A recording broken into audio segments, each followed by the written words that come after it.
Hello guys, welcome to Irish Footy Vlogs and welcome to another League of Ireland news video. This is Wednesday's roundup. If you haven't checked out Tuesday's roundup, go and check that out. I'll leave it at the end of the video. This is the show that consolidates all the day's League of Ireland news and puts it together in one manageable video for you guys to watch and enjoy. Guys, if you're new around here, please subscribe, hit the like button if you like the content, and hit your bell notification button so you don't miss a video. Let's get straight into the news.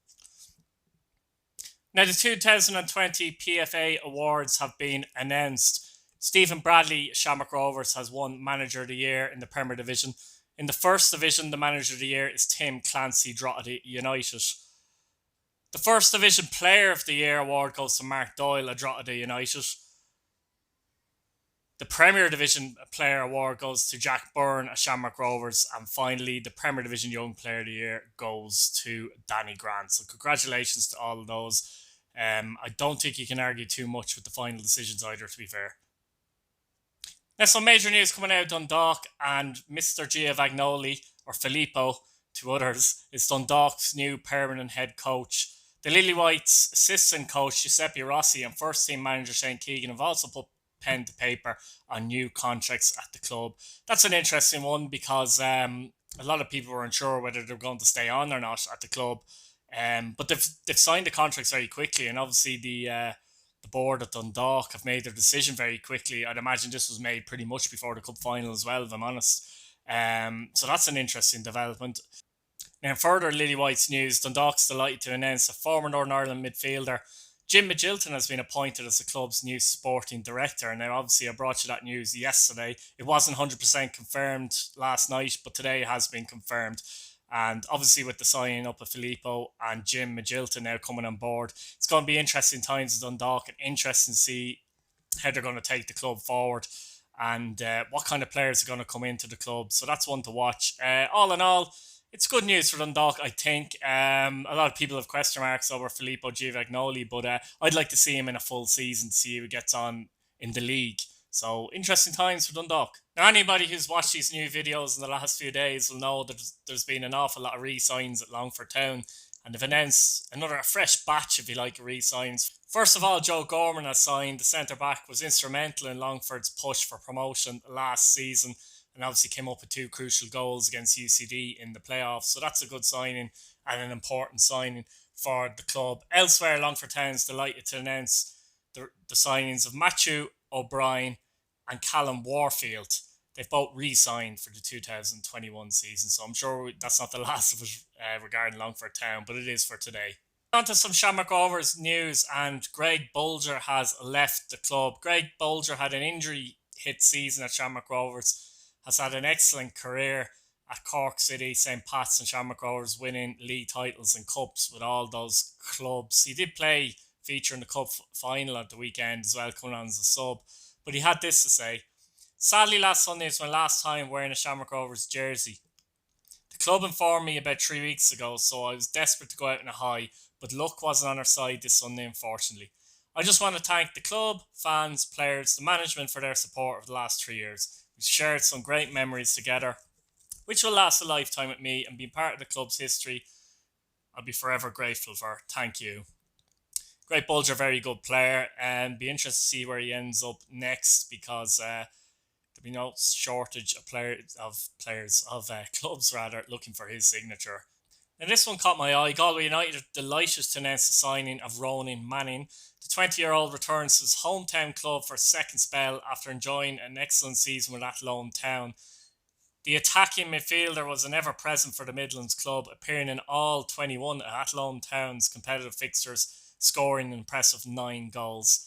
The former Republic of Ireland Schools International initially joined Galway United as a 17-year-old in 2017, and he spent 2 seasons at Eamon DC Park.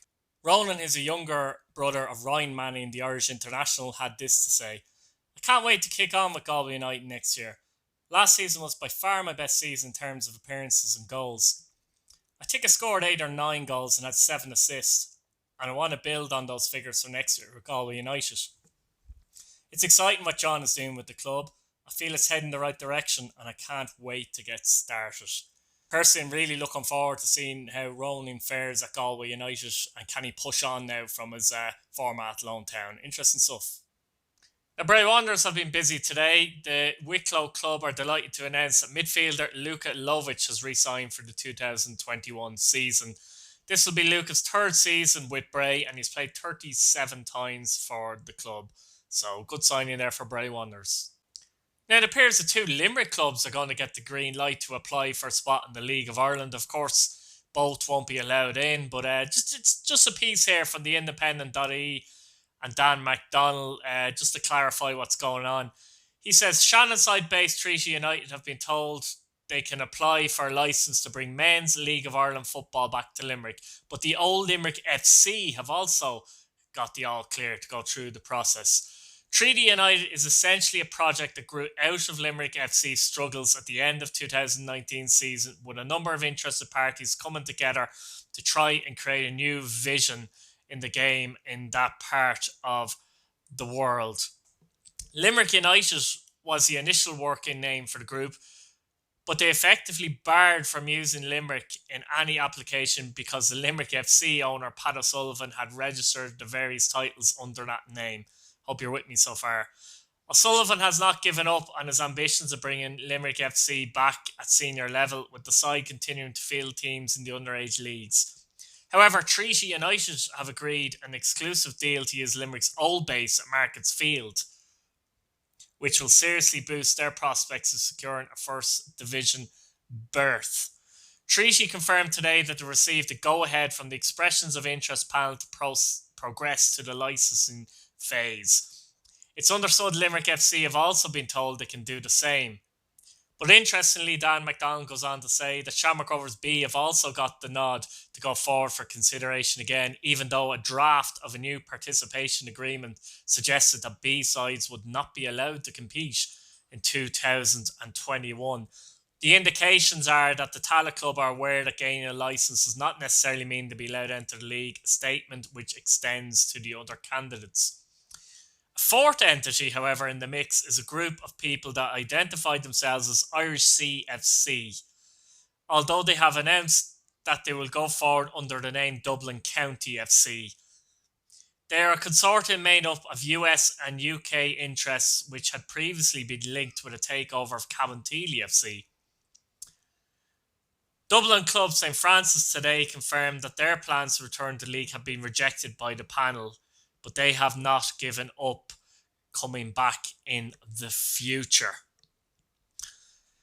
Now, I hope you grasped a lot of that, but a lot of interesting facets here to take into consideration. I'll start off with St. Francis. We'll start off with the last one. St. Francis, are obviously rejected an application, but they'll be back again. I've no doubt about that. The two Limerick clubs is an interesting one because Treaty United also have a ladies team in the Ladies League. I would have them favourites at this minute in time to get a licence ahead of Limerick FC because they've had better progression, I think, and they've had a better plan seemingly as well. The other club, which is Dublin County FC, is an interesting one because we know less about them, to be honest with you. And, you're looking at it and saying, is this another Sport Fingal situation as well you're possibly looking at? I'm not really too sure the FAI are looking into just getting one of these teams into the league or what's going on there. It's unlikely for me that Rovers B will be in the league for the 2021 season, to be honest. If they were going for one club, if you were to ask me right now, the favourites for me would probably be Treaty United FC. But look, this is an interesting development and it's going to be very interesting to see how this plays out. Now, some Wexford FC news, and they are delighted to announce that local forward Kieran Murphy has re-signed for the 2021 season.